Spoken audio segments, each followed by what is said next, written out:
Good morning. ngasi video se hai tare ko ngasi video se akhoi gi meditation gi matang dani ko haidi meditation kamaina tawgadage aduga magi kana base kai kai no tawbusu yawirang bani ko dum tawbu da adu ngasi gi sina tongan ba mai ha petang ta ke ko mayam da se akhoi na tawgadori ba meditation se karam banu hai matam to ko chakra cleansing meditation hai ko चक्र cleansing से Matang फजन explain तौरकेको अहम meditation करीनो है खंगमिनब दरकार हो meditation से केम नाते से कई मेंटल एक्सरसाइज ने अखोई वखल रिलैक्स होइनब फोकस तौब ngमनब वखल शांति लेनब है तारको अमरमद एगी वखल से कनो तौबनीदा हाइदि चार्ज तौब है तारेको अखोइना अइना ममांगदसु हाइरेको हाइदि अखोइना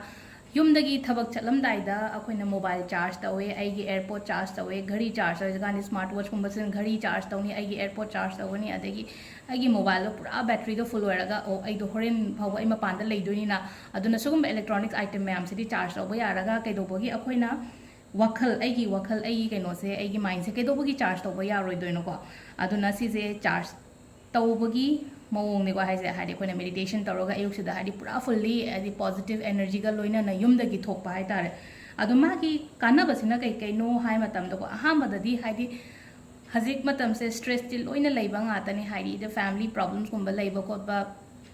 तैमनाव अनी की प्रॉब्लम लेबा पैसा नुसा की प्रॉब्लम थब इंखांग की प्रॉब्लम लाइक की प्रॉब्लम लई हाइदि अंगांगदगी होरगा अहन फाव मैम अमा हाइदि सिगी केनो से फेस तौबनिनाको ख्वाई फर्स्ट स्ट्रेस रिलीफ तौबनिको हाइदि सोमगी अइंगोंद लेदिबा स्ट्रेस मैम से रिलीफ तौहनबा अमा अदुगा नेगेटिव इमोशंस को हाइदि नेगेटिव थॉट्स कुंबा लापा इमोशंस कुंबा केनो लेबा खोटपा सुगुंबा मैम से रिड्यूस तौनी अदुगा तुम्बा यादबा हाइतारेको हाइदि नंगी it will improve sleep quality है तारेको हाइदि नंगी तुम्बा यादबा खोटपा अदुगी प्रॉब्लम दुसु केनो तौनी सि कतंग नतना हाइदि बीपी कंट्रोल तौहनबा दि हार्ट रेट कुंबा खोगी हार्ट रेट है तारेको हाइदि अहन ओइरकपा खोलकपा लेनाको हाइदि बीपी कुंबा हार्ट कुंबा केनो तौबा खो मैम से नॉर्मल लेहनबा है तारेको अदुगा प्रेजेंट द फोकस तौबा है तारेको अखोइजे प्रेजेंट द क्या फोकस तौदबने पास्ट अइना मांगिबा खोखिबा आइगी पास्ट पेन अदुदा अदुम चंगा लेमनेबा हजिक प्रेजेंट हजिक लेरगदी हजिक प्रेजेंट द हिंगबना फैना अदुना फोकस से प्रेजेंट द तौनबा है तारेको अदुगा नंगी ममांग द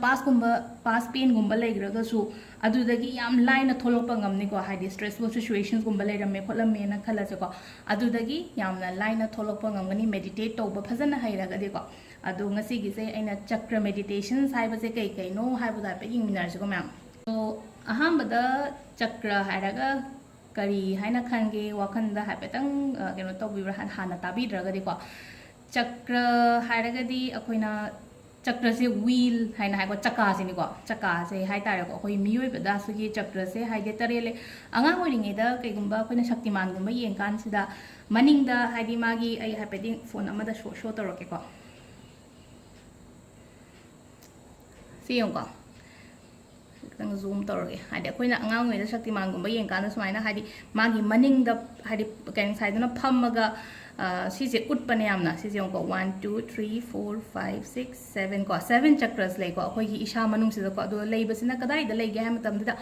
अखोगी हक्चांगी मयाई चपचाना अदो अहाम बगी सिना को अखोइना क्राउन चक्र हाय को मयाई गी सिना हादि क्राउन चक्र सिना अखोइना लवाई से द लेबा चक्र से हाय तारे को सिसिना क्राउन चक्र अदुगा मागी मचू सिना करी नो हाय मतम दा को अखोगी पिंक मचू होइदोनी को अदुगा मथंगी सिना कनो अखोगी पर्पल कलर को पर्पल सिना थर्ड आई चक्र हाय को अदे सिगी खनाव मपादा लेरिसिना थ्रोट हाय को अदुगा सी ग्रीन मचू थबाकता लेरिसिना हार्ट लेरे को अदुगा मथंगी सिना हाइदि सोलार लेरे को हाइदि येलो मचू सिना सोलार को अदुगा ऑरेंज मचू सिना सैक्रल रूट सिना हाइदि ngसाई की अंगांग बसे को सिगी मागी कनो अममम लोइना लेको मरम अममम लोइन ले सी से बैलेंस ओइरगदी इशादा केमता प्रॉब्लम लेरो को हाइदि इम्बैलेंस ओइबा लोइना मी ओइबा अइंगोंदा सुंगारे मिंगोंदा सुंगारे हाइदि चक्र से इम्बैलेंस ओइबा सोइदन लेरंगनी अदुगी इम्बैलेंस ओइबदो अखोइना कमाइना इसा इथंदा लाइंग जसेबा सिसे आई हापेतंग हाइरागे को हाइदि कई लेगे खोत के हाबदो सिगी मैम सिगी मतंग दगो आम बदा ख्वाइदगी फर्स्ट के ना साबदो हाइदि क्राउन चक्र को क्राउन चक्र नंबर 1 को नंबर 1 से कई नो कोई नहीं से क्राउन चक्र को क्राउन चक्र को हाइदि कोई कोक त ख्वाइदगी लवाई द लेबा केनो से हाइ तारे को चक्र से को हाइदि मागी मा से इम्बैलेंस होरगदी अखोइदा करी negative points lege hai matam haipeta yengmini haipetang khangmina se ko adi akhoi gi blockages ki sign hai tar ko blockages ki sign hai gera natraga symptom hai gera adi si ani thongna le ko symptoms si physical hai ba ma emotional hai ba physical da la ga namu maina toge hai matam tumba yadaba sigi crown chakra se kai gomba block le raga di tumba yadaba am le ko adu emotion gi matang da la ga namu kai no hai matam da meditate to bangam da bagumba ko hadi aduga hadi wakhan thok taba sugumba mayam se leire ko hadi sigi se akoina ahamba amana tumba yadaba leire ko aduga ngasai gi akoina focus hadi kaino ma tawge hai matam da hadi concentrate to bangam da bodo ado si se sida leire ahamba gi crown chakra se ko ado crown chakra se gi aina sida space katang khai se horene hadi magi chanting to bagi mantra ma lei ko atu do irakke sida nakanda aduga ani subasina ngasai gi ko third हारगदी अहुम सुबा आई हारगदी मिट लेरनो को अखोगी कइनोगी महादेव की हारसे को हादी महादेव की third आई काना ममिट अहुम पांगथोगदी कइनो तवे हादे प्रलोय ला ए खोले काना आई को अदो मियो बेदु चक माना हादी थर्ड आई की चक्र ले को हादी खोगी पिसुम अनि कारक सिदा अखोगी सु मिट के चक्र हाई तारे को सुमाइना थर्ड आई की को अदो थर्ड आई की से ब्लॉक लेर मतम सिदा कमाइना तौगे है मतम दे को Coke चिकपा गुंबा depressions gumba leiba hai tare ko hadi akoida na bagi keno se leina se hai tare ko si se si block leidana to ngai aham bagi ground na tumba yadre to hadi se ground chakra do soidana block lerangani ba aduna third agi dana kari no ha matan koi gi migraine gumba headache gumba leiba depression gumba leiba aduga hormonal imbalance gumba leiba hai tare ko adum bagi amuk leire aduga akoi gi amuk emotional keno rom da la ga na hai tare अखोई intuitive power है तारे को अखोई खनबजे खनबंगमदब है तारे कइनो मा खनगे है मतम सिदा खनबंगमदब अम लेर को अदो सिदा सिगिसु आई इरके को हादि करम कमाइना चांट तौगदबनो हाइबदो को थर्ड आई गिगा क्राउन जिगा अदो हादि सी अनि से ज्ञान दे ताबिरे को स्किप तौबिगन लोइना फजना ताबियो हादि कमेंट अमुक हंगकपदा हादि कइनो तौदनब हादि फजना मुन्ना तारगदि हंगद्रगसु आइको कमेंट अमुक हंजना चप मानब आइना पीख्रबा आंसर्स तो अमुक क्वेश्चंस हादि इनों नों हादि क्यारक तौदनो तरेरक तौगनी हाइना हादि अमुक ज्ञान तादब यावेको अदो हादि फजना ताबिरगदि ज्ञान तागनी को हंगक्त्रगसु अदुगा मथंगी अहुम सुबसिना अखोगी थ्रोट चक्र को थ्रोट हारगदि खनाउ लेरे को THROAT को थ्रोट सिगी थ्रोट चक्र सिना कईगुंबा अखोइदा ब्लॉक लेरगदि थायराइड की प्रॉब्लम गुंबा लेबा अदई खनाउ नुआइतबा खोतबा यामी लेना को हादि खनाउ द ngata anta नुआइतबा खोतबा दम केनो तबदो हादि सीजन नायगा याम तोइना होबो गुंबा लेना को थायराइड की प्रॉब्लम नमा लेरे अदुगा खनाउ गुंबा नुआइतबा खोतबा तोइना केनो तबदो अदुगी अखोइगी थ्रोट चक्र ब्लॉक ओइदना तौरियोगनी को अदुगा मुसीसिना मु इमोशनल रोम द लागदि कमाइना लेगे हाय मतमदा को वांगांग थोपा ngamdaba हाय तारे को वांगांग थोपा ngamdaba अदुगा आइगी माइंड नदी केनोम हाइनिंगबा अदुगा हाइदि हाइदोपा ngamdaba हाय तारे को नंगी फीलिंग्स ओरो नत्रगा आइना इंटरव्यू मक्ता चटलेना खलेसे इंटरव्यू दो आंसर्स दि खंगे ए आंसर्स दो खंगगसु हाइदि कमाइना ngangadoino कमाइना खुमगदोino हाय ngatang दो कंफ्यूज चटपो खोटो मैम दो अदुदो नंगी थ्रोट चक्कर दो ब्लॉक लेदना ओइबा ओइरंगनी को अदुगा नंबर 4 सिदना करीनो हाय मतमदा हार्ट को अदो हार्ट हायरागदि दुम आइना कइनो तो मतम हाइदि दुम खितंग दि ज्ञान तारामनि हार्ट चक्र ब्लॉक लेरगदि को हार्ट डिजीज गुंबा नत्रगा हाइदि ब्लड प्रेशर गुंबा को बीपी गुंबा लेबा खोटबा को अदुमाइना लेगनी को अदुगा इमोशनल रोम द लाकना हाइदि कीबा खोटबा याम फावबदो हाय तारे को सिसे अखोगी हार्ट चक्र ब्लॉक लेदना तोइन अमदना हाइदि अखोगी फिजिकल रोम द लाकना हाइदि ngसाई अखोइना हाइदि बीपी गुंबा लेबा हाइदि नॉर्मल लेतबा हाय तारे को हार्ट रेट गुंबा कई गुंबा से अदुगा इमोशनल रोम द लाकना हाइदि अकीबा फावबा खोपा दुंबा मैम दो अदो सिगी मैम आइना हाइदिबा साइन एंड सिम्पटम मैम सिगी हाइदि मादो कमाइना फगदगे हैबदो आई लास्ट हायरके को लोइना मथंग मथंग अदुम फजना अदुगा नंबर 5 तना अखोगी सोलार को सोलार सिना करी तौगे है मतम सिदा अखोगी नाबगी हारगना शुगर लेबा को हाइदि सिगी सोलार से ब्लॉक लेरगदि नंगोंदा शुगर की प्रॉब्लम लेबा खोपा को हाइदि ब्लड शुगर गुंबा की प्रॉब्लम लेबा हाइदि चाबा तुमदबा गुंबा को हाइदि अदुंबा लेको चाबा तुमदबा गुंबा हाइदि डाइजेस्टिव प्रॉब्लम गुंबा हाइदि गा चारगा सु पाक तुमबा ngamdaba khotaba adumaina leko aduga amuk emotional lom da laga na season aina hakchang yuna hana physical da hana ko da emotional lom da laga na mu kaino ha da confident laitaba adagi haidi will power laitaba hai tar ko confident adagi aina tawning also hek phudo pangam da do nangi pangan do dumai ha to sigi solar chakra se block laidana tawrina ko adu duma ꯑꯗꯨꯒ number 6ꯇꯅ ꯀꯔꯤꯅꯣ ꯍꯥꯏ ꯃꯇꯝꯗ ꯁꯦꯀ꯭ꯔꯦꯜ ꯀꯣ ꯁꯦꯀ꯭ꯔꯦꯜꯁꯤꯅ ꯍꯥꯏꯗꯤ ꯑꯩꯈꯣꯏꯒꯤ ꯅꯨꯄꯤꯒꯤ ꯃꯇꯥꯡꯗ ꯈꯇꯪ ꯂꯥꯛꯑꯅꯤꯀꯣ ꯍꯥꯏꯗꯤ ꯅꯨꯄꯤꯒꯤ ꯃꯇꯥꯡꯗ ꯈꯇꯪ ꯂꯥꯛꯑꯅꯤ ꯍꯥꯏꯔꯒꯗꯤ ꯑꯩꯈꯣꯏꯒꯤ ꯄꯤꯔꯤꯌड्ꯁꯀꯨꯝꯕ ꯃꯇꯝꯗ ꯍꯥꯏꯗꯤ ꯄꯨꯛ ꯅꯥꯕ ꯈꯣꯠꯄ ꯌꯦꯛꯄ ꯑꯗꯨꯝꯕ ꯃꯌꯥꯝꯗꯣ ꯍꯥꯏꯇꯥꯔꯦꯀꯣ ꯁꯤꯒꯤ ꯁꯦꯀ꯭ꯔꯦꯜ ꯑꯩꯈꯣꯏꯒꯤ ꯀꯩꯅꯣꯒꯤ ꯑꯩꯈꯣꯏꯒꯤ ꯈꯣꯏꯗꯧꯒꯤ ꯍꯦꯛ ꯃꯈꯥꯁꯦꯀꯣ ꯍꯥꯏꯗꯤ ꯁꯥꯏ ꯃꯄꯥꯁꯦ ꯑꯣꯏꯗꯣꯏꯅꯦꯀꯣ ꯁꯤꯒꯤ ꯆꯀ꯭ꯔꯁꯦ ꯀꯗꯥꯏꯗ ꯂꯩꯒꯦ ꯍꯥꯏ ꯃꯇꯝꯗꯀꯣ ꯍꯥꯏꯗꯤ ꯄꯤꯔꯤꯌड्ꯁꯀꯨꯝꯕꯗ ꯄꯦꯟ ꯌꯥꯝꯅ ꯂꯩꯕ ꯈꯣꯠꯄ ꯑꯗꯨꯝꯕ ꯂꯩꯔꯦꯀꯣ ꯑꯗꯣ even infertility problem infertility angang oiba ngamdaba khotpa haitare ko ad infertility gi problem leiblo akona sigi chakra sida koi isa ithanna haidi kamaina lying jaraga kamaina tawde aina taiba technique se haidi somna follow tawbiba wane ba haidi si se aigi o aigi se oiba ngamdre taraga ai sacral chakra sida work tawge na ko sacral chakra sida ai karamba chanting tawraga kamaina meditate tawraga haidi sigi sacral chakra se ko haidi keno tawse haidi balance to honse haibado ko adu sida le ko sacral gi sina sida aina hai ko haidi painful periods ama le ko aduga keno khogi infertility gi problem no le ko aduga akoi emotional lom da laga na ngasai akoi jam hai singe na khala se ba haidi thaba ingang to boda khut sa yam hai bo khot ko adu kai gum haidi hai khange adu si sacral se block le raga ding ngasai gi ai gi ahi ba mayam do loina phajan ba hai tar ko haidi ideas kumbo oiro creative ideas kumbo oiro kaino oiro aina phudokpa ngamdaba hai tar kaina khangaga su haiba ngamdaba aduma hai tar ko adu last ki ama khata ngai ko 7 se ko 7 is a root chakra ko root chakra sina kamai kai haidi akoi gi physical problem dana karino hai matamda koi khong hamba yadaba gi problem leiba leina ko haidi constipation gi problem leiba gumba do adumba hai tar ko aduga adu haidi physical dana adu leire aduga amana haidi emotional lom da laaga na haidi yamna insecure oiba haidi yam pakhat pakhotpa adumaina isada leigani ko haidi sigi chakra sina block leiragadi ai do yam unsafe oiba insecure oiba haidi wakhan domaga haidi ai do si oidragadi haidi ai do insecure oiba haidi khangena haidi paisa nusa tunghaudragadi ai do kamain tawgani hengwai sigi misiga ai siga thungnadragadi kamai tawne yamna haidi wakhan charang naba adumaina oire ko haidi sigi root chakra sina kaigumba block leiragadi ko adu sigi chakra gi mayam gi matang dadi aina explain di tawre sida aduga sigi chakra se kamaina activate tawge activate to hon ba hai taragadi ngasai si se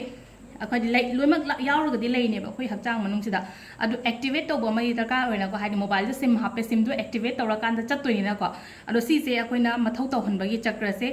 ungduna leramba chakra se haidi ungan bai wanida aduga amana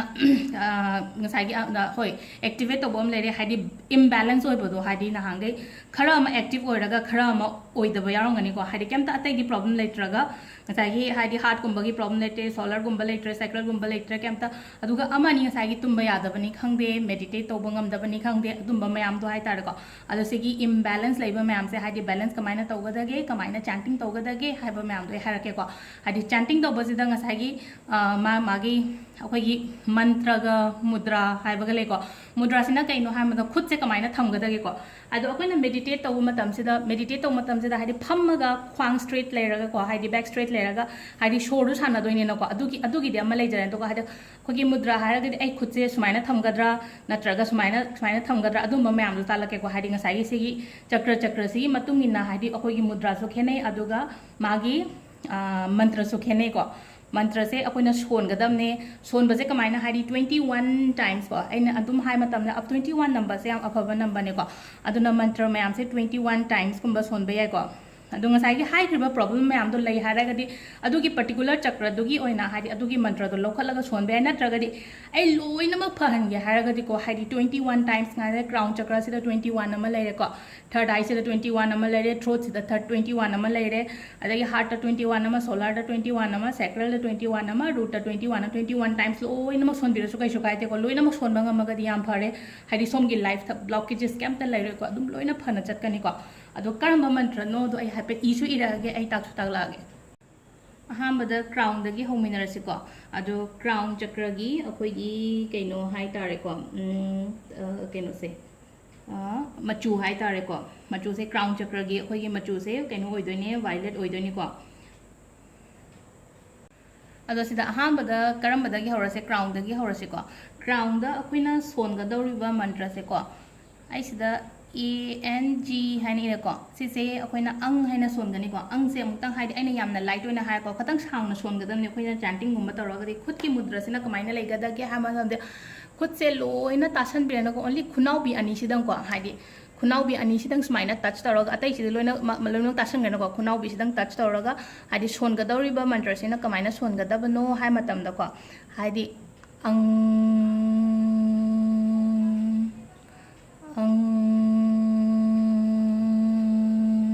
खतंग सांगना सोनबियो को हाइदि खनाउदुदा आइगी बॉडीदा कइदा vibration दो फाहोनबिबा high तारे को अदो सिसे crown गी ngसागी problem दुगी मतुंग इन ngसा ममांग दे एक्सप्लेन तवेदो हाइदि क्राउन दा हाइदि आइगोंदा करी असोइबा लेगी अदुगी मतुंग इन हाइदि क्राउन गी दा आई ओ आई चाना ये तुंबा यादबा खोतबा तवे खोले हारागा दे सेगी अंगी चक्रस अंगी केनो से हाइदि मंत्र से सोनबिबे आइ को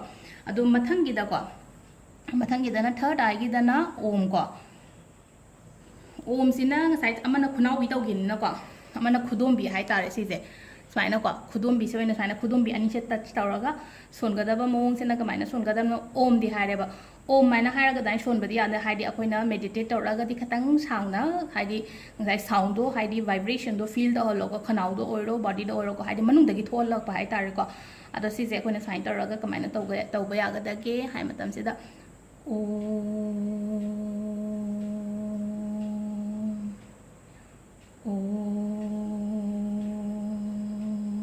स्माइल तौरगा 21 टाइम्स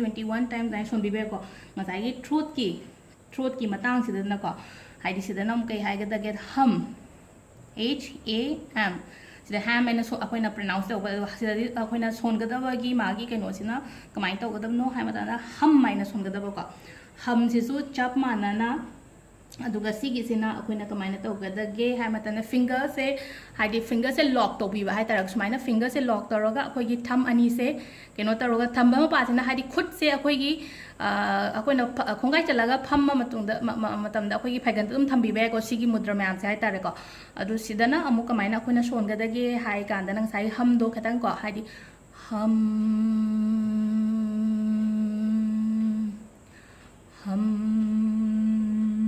ज्ञान तारे को मैम से किसी थ्रोट की को अदो हार्ट की अहनी हाई तारे को हार्ट की दना अखोइना सोनगदब मंत्र से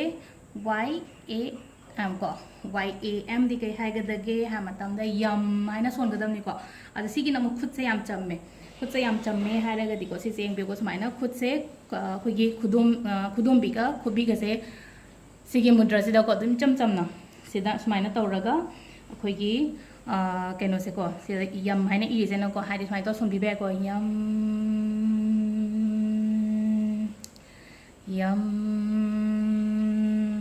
सिमा लेरे को हार्ट की से अदो सोलर की से ngसाइ गे एना कैनो गुम्बा अखोगी शुगर गुम्बा लेबा हाइदि डाइजेस्टिव प्रॉब्लम गुम्बा लेबा खोपा अदुम्बा मिगी को अदो सिदना आइना इबदी RAM को RAM से राम आइना हाइना दो खुना सोन मतमदना कमाइना सोनगदगे हाइ मतमदा रम हाइना सोनगदना खुद सिना कमाइ थोंगा खुद से दुम सिगी माइना अखोइना नमस्ते तो वो माइना खुद खोइरमदाना हाइ तौरगो दो खुबी सिना माइना क्रॉस तौगदब लॉक तौगदब हाइ तारको खुबी से लॉक तौरगा सोनबगी मंत्र सिना रम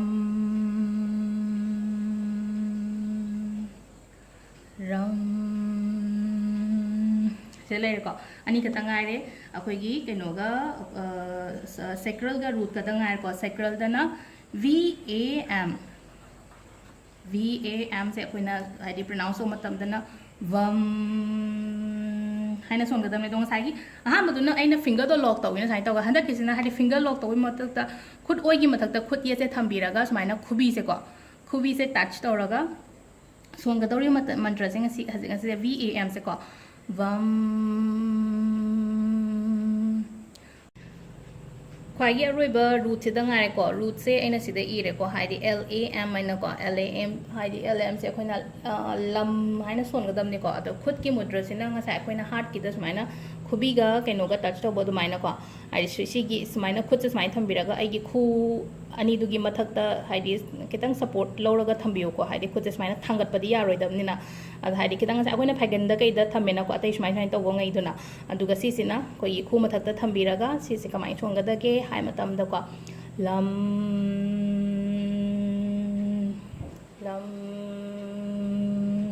नुंगतीगे प्रैक्टिस तौबियो हाइदि अइसे करम्बा इसाना खंगजरनिको अइसे करम्बा चक्रदा अइगी ब्लॉक लेगेन हाइबदो अदुगी मतुंग इना ngसाइगी थायराइड की प्रॉब्लम लेबो ओइरगना हाइदि थायराइड की ngसाइगी हमजे सोनबिरानी हार्ट ता लेरगना यामजे सोनबिरानी अदुगा हाइदि सिगी मतुंग इना इना ngसाइ ममांग एक्सप्लेन तौगिबदो हाइतारेको अदु मतुंग इना तौबिरो अदो सिदा लेरे ngसिगी चक्र क्लेंजिंग की मेडिटेशन कमायना तौगदगे करम ममोंग तौगदगे दो अइना लोइमा शेयर तौरेको अदो कहीं तौबियो शेयर तौबियो हाइदि शेयर तौ हाइरगदि कईगिनो हाइ मतमददा अखोइगी मरी मता ओइरो नत्रगा ते ते सुम अखोइ खंगनाबदा हाइदि सिगी मासे सिगी प्रॉब्लम से लेये हाइरगदि एटलीस्ट अखोइना खतंग ट्राई तौरगा खरा फहनबदि फैना होय ऑब्वियस डॉक्टर ना बुदि येंगा हाइदि माने मेडिसिन बुदि मयाम अम पिरमगनी अदुगा मेडिटेशन की कानबसु यामना लेबनिको हाइदि आई meditation only not at tarot reading खतंग नतबिदा हाइदि माइंडफुल मेडिटेशन कोर्स हाइतारेको कोर्स लोरे एज अ कोच होना आई थबक तौवेको हाइदि अखोइ कानपुर दे कई दे तमकपने अमुक सिसिना अदुना अइना सि अमुक मैम शेयर तौरइसे मैम खतंग कहीं तौबियो हाइदि येंबियो अदुगा फॉलो तौबियो हाइदि फनब इसाना इसा लायेंजसेन हाइबनेबा इना हाइबसेको अदुगा मंडेदगी मणिपुर येंब होगनीको लाइव रीडिंग होगनी कहीं तौबिनिंग लेरगदीको हाइदि उनरगा पर्सनली उनरगा येंनिंग लेरगदी अइंगोंदा नंबर गुंबा आई फेसबुक तसो यावबने अदुसिदा मखादा वीडियो दा खतंग हापके ngasi आई व्हाट्सएप नंबर कॉल गुंबा तौबिरकनो हाइदि मे कॉल से मैम अमा लाक्सनबनिना अइंगोंदा याम फरक तायको हाइदि अमम रिसीव तौरगा लेबदो व्हाट्सएप मैसेज हाना ड्रॉप तौबिरको अदुगा आई दुम हंजरके करम कांदा हाइदि आई एटलीस्ट वीक अमा गुंबा दुमाइना येंगनीको मणिपुरदा अदुना येंबगी जगहसिना कदाइदा ओइगदगे हाबदा गांधी एवेन्यू दा येंगने अदुना हाइबिरो पर्सनली येंनिंगबा लेरगदी हाइदि अतै अतै टैरो रीडिंग की ओइरो अतोप रीजन की ओइरोको हाइदि येंनिंगबा लेरगदी दुम अइंगोंदा मैसेज तौबिरो व्हाट्सएप मैसेज तौबिरो कॉलिंग गुंबा तौबिरकनुको कॉलिंग गुंबा तौबदो अइंगोंदा खतंग फरक ताय अदुगिने वरौबिगनु मैम अदो ngasiगी मेडिटेशन की वीडियो से कानये काना काना रोय हाइबदो कमेंट कईदा इबिरोको हाइदि आइजो खंगनिनाको अइना ताइसे ज्ञान ताबरा नत्रगा तादबरा हाइबदोको थैंक यू।